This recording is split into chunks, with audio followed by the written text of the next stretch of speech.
Bonjour et bienvenue à tous. Voici notre recherche personnelle sur la dépression. Peut-être vous intéressera-t-elle. Nous en parlons sur notre livre La phytopsychothérapie et sur notre site www.inconscient.com. Vu que notre étude plaît et interpelle, utile à certains, nous avons été sollicités de la transmettre par vidéo. Vidéo qui, j'espère, vous aidera. C'est la première et ce n'est pas évident. Pour commencer, une question. Qui pourrait affirmer qu'au cours de sa vie, il n'a jamais connu cet état étrange, que la médecine qualifie d'état dépressif? Individuellement, nous sommes-nous sentis malades? Aurions-nous accepté qu'on puisse nous l'affirmer et se laisser entendre dire que nous avions des troubles du comportement? Quand on est dans cet état, bien qu'éprouvant, on sent très bien qu'il est normal par rapport à la situation. Pour nous, la dépression n'est pas une maladie, elle est un état. Oui, un état qui a sa raison d'être. Oui, face à une situation particulière, une protection contre l'anéantissement. Elle apparaît souvent suite à l'épuisement dû aux investissements successifs à toujours donner à autrui, à répondre à ses demandes, sans jamais pouvoir oser en poser une.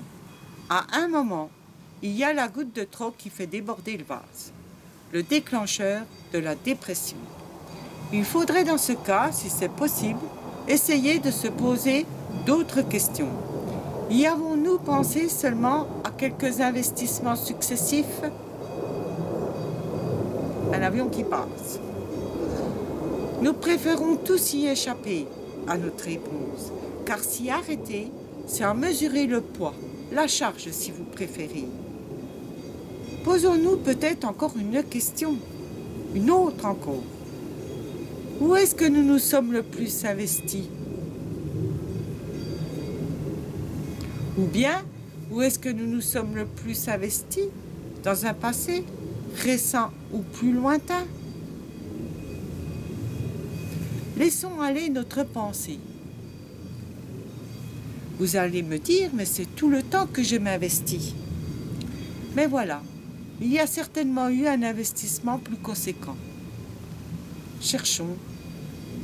Lequel est-ce? Oui, nous nous entendrons peut-être souffler, soupirer, que d'efforts fournis. Attention, si à long terme, il n'y a pas eu de reconnaissance affective ou financière, on risque de s'y fatiguer, s'y user.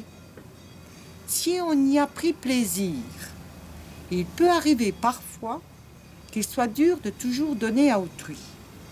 Est-ce que la demande est naturelle? Oui, elle est tellement naturelle qu'il est souvent inutile de la formuler, tant elle peut se deviner. La demande peut être aussi attendue. N'est-elle pas la source des échanges? Parce qu'un jour, oui, une ou plusieurs personnes l'ont fait pour nous. Nos parents, certainement. Un salaire en échange d'un travail, salaire indispensable pour répondre aux besoins les plus fondamentaux de la famille, par exemple.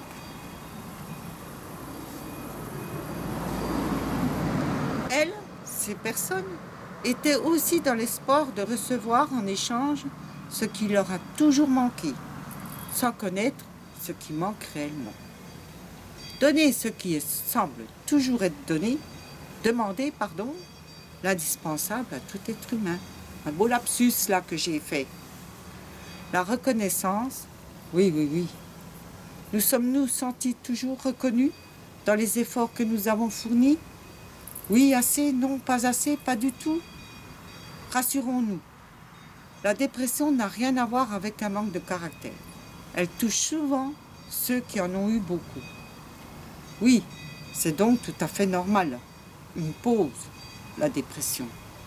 À force de répondre à des pressions sans jamais pouvoir en poser, à chacun sa mémoire inconsciente, Le dépressif déprécié s'enferme pour ne pas risquer ce qui lui reste encore, sa dignité. Le fait de considérer cet état comme étant une maladie aggrave la situation de la personne, car toute expression commune à chacun, rire, pleurs, colère, etc., qui jusque-là n'avaient jamais été prises en considération, ne deviennent pour l'entourage que symptômes de la maladie, dépression. Du problème personnel de l'autre qu'il a toujours subi et qui vient s'ajouter à ses propres problèmes, le dépressif qui, lui, ne connaît pas ce problème, risque de le considérer, dans ce cas, comme étant le sien. Vouloir rester dans cet état, puisque là, il est enfin reconnu, le maintient dans la dépendance, accepté du paraître. Nous avons tous connu une personne qui a un problème personnel. Nous avons essayé de l'aider. Nous avons été gentils, patients. Nous avons fait preuve de beaucoup de compréhension, pris de notre temps. Nous avons tout tenté pour lui en faire prendre conscience. Puis nous nous sommes heurtés à une confrontation, pas celle que nous attendions. Cette personne a résisté et vous a prouvé avec tous les arguments possibles que le problème était avant tout chez nous ou chez vous. Alors là, vous avez commencé à en douter et mis en confusion. Une fois ça passe, continuellement répété, on risque de perdre confiance en ses propres convictions, sa propre identité. Vu que ce sont par les paroles entendues que nous avons été déstabilisés, c'est par la parole que nous pouvons retrouver confiance en soi. Aider à retrouver les situations vécues dans le passé et amener la personne à prendre l'enfant qu'il a été par la main, l'écouter parler de ses peurs, ses colères, ses tristesses, chaque fois qu'il a dû contenir et retenir ses émotions, va aider la personne en déprime à se reprendre en estime. Main qui ne lui a jamais été tendue et ainsi accompagner, outrepasser et non plus subir les problèmes des autres, si ces autres avaient eu la possibilité de faire ce travail, ils auraient su prendre les enfants qui leur arrivaient par la main, tendus, indispensables à tous. Oui, l'état actuel de chacun dépend directement de son vécu et nul ne peut prétendre pouvoir faire mieux que l'autre dans la même situation puisqu'il n'en a pas sa totalité. Découvrir l'essentiel de l'existence. Le mal-vivre a toujours ses causes. Il faut s'efforcer d'en retrouver l'origine. L'environnement proche ne peut aider, puisque bien souvent il en fait partie. Tout comme respirer, pleurer, rire, craquer est tout à fait naturel, ce qui ne l'est pas, c'est de se fatiguer à vouloir le nier pour le dépasser. Et pourtant, si la personne soi-disant en dépression réalise que cet état involontaire l'amène au premier questionnement réel sur elle-même, elle admettra facilement qu'il faut regarder son vécu pour en comprendre le pourquoi. Vu que la dépression est un état naturel en réponse à certaines situations qui, elles, bien souvent, ne le sont pas, quoi de mieux que de se faire aider par la nature pour en sortir et ainsi s'évader du contexte qui lui a donné naissance. De plus, la nature nous offre des plantes qui influent bénéfiquement sur les tensions, les angoisses, les mélancolies que la dépression génère. On y trouvera le millepertuis, qui est certainement la plante la plus indiquée.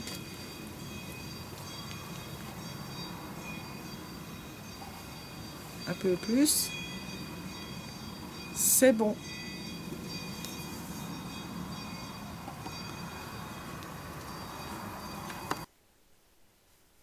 Partons à la découverte. L'usine à pipe Europe, fermée en 1991, située à côté de Baume-les-Dames. Dans la généralité, les pressions subies se passent en milieu clos, bureaux, appartements, ateliers, usines, rarement au cours d'une randonnée.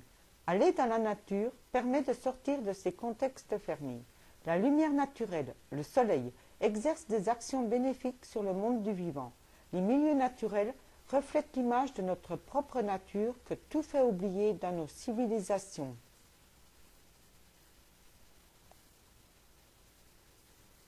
Bien que la dépression ne permet plus de s'investir dans l'avenir, allez à la rencontre de cette nature qui vous donnera sans rien jamais vous demander, quel que soit notre comportement à son égard. Mieux vaut donc donner à la nature, qui est ce que vous avez été avant la dépression, à donner sans compter. La nature, le moyen de fuir son environnement quotidien, fuir ses regards qui surveillent vos comportements. Si la nature accepte quelques abus, elle peut malgré tout en être saturée, et comme nous en dépérir, en déprimer. Mais jamais ces colères nous sont personnellement adressées. La nature en elle-même est déjà un antidépresseur.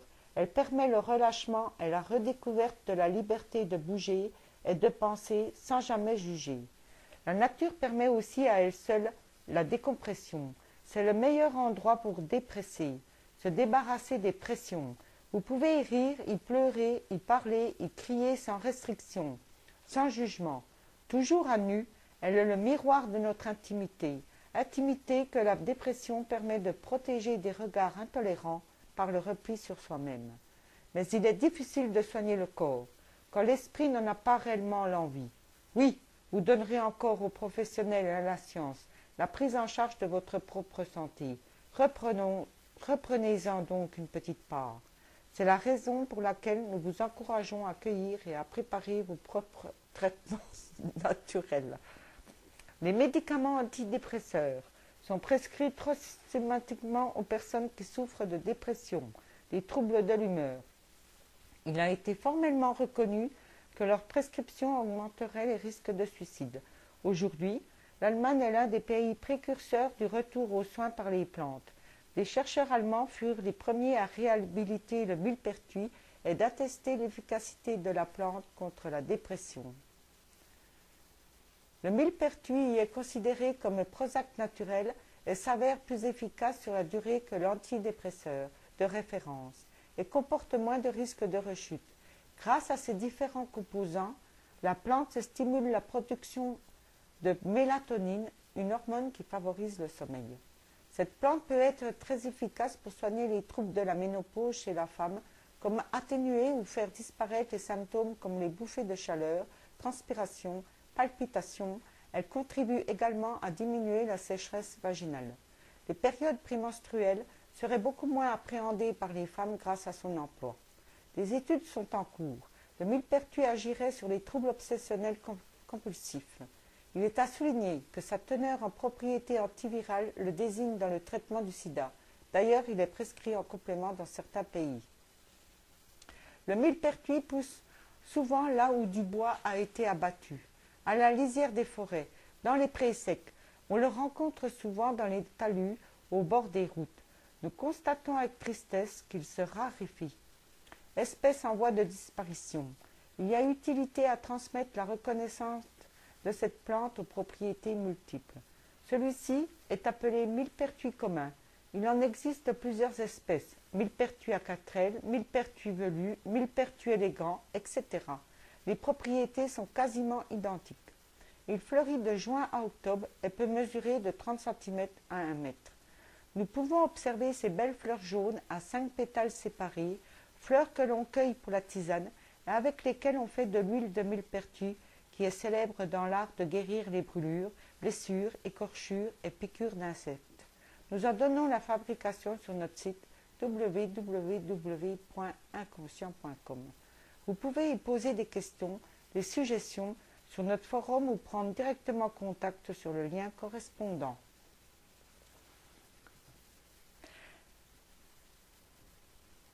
Vous pouvez observer que la tige est de forme légèrement ovale, ferme et rameuse.